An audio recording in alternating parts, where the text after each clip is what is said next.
नेहरू के बारे में या फिर कांग्रेस के बारे में देख रहे थे, तब एक चोर दरवाजे से सरकार ने सुप्रीम कोर्ट को कुछ भेजा।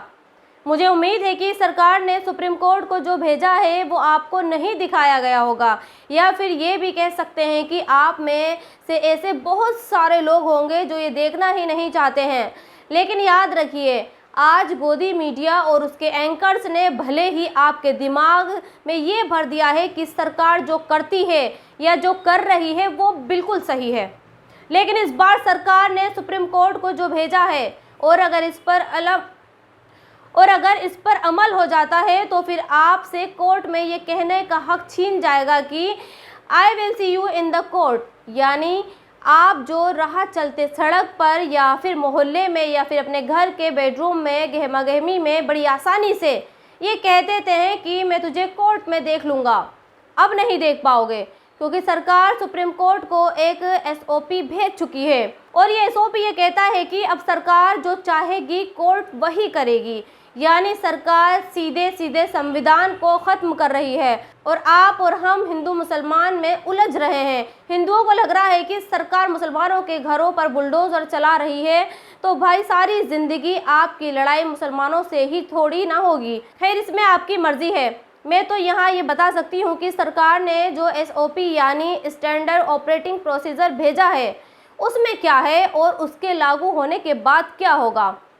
सरकार ने अपनी तरफ से एक standard operating procedure supreme court को भेजा है जिसमें बताया गया है कि सरकार से जुड़े मामलों में कोर्ट को क्या करना चाहिए और क्या नहीं करना चाहिए। नीतिगत मामलों में अगर कोर्ट कोई आदेश देता है तो उसके पालन के लिए सरकार को उचित समय दिया जाना चाहिए। अगर कोर्ट किसी मामले पर कमेटी का गठन करता है तो उसे सिर्फ ये कहना चाहिए कि कमेटी कितने सदस्यों की होगी, कमेटी के अध्यक्ष और सदस्यों की योग्यता क्या होगी। कोर्ट को अपनी तरफ से सदस्यों के नाम नहीं तय करने चाहिए, नाम तय करने का जिम्मा सरकार को दिया जाना चाहिए। बहुत ज़रूरी होने पर ही कोर्ट को किसी अधिकारी को व्यक्तिगत रूप से पेश होने को कहना चाहिए।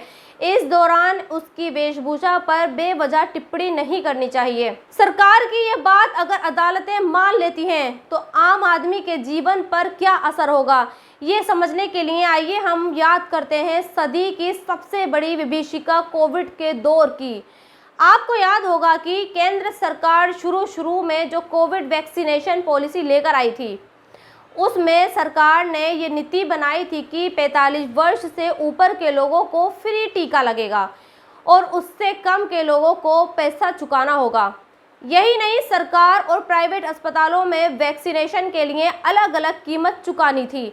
सरकार नहीं चाहती थी कि सुप्रीम कोर्ट इस नीतिगत मामले में दखल दे, लेकिन कोर्ट ने दखल दिया और इतना दखल दिया कि बाद में सरकार को सबके लिए मुफ्त वैक्सीनेशन की व्यवस्था करनी पड़ी।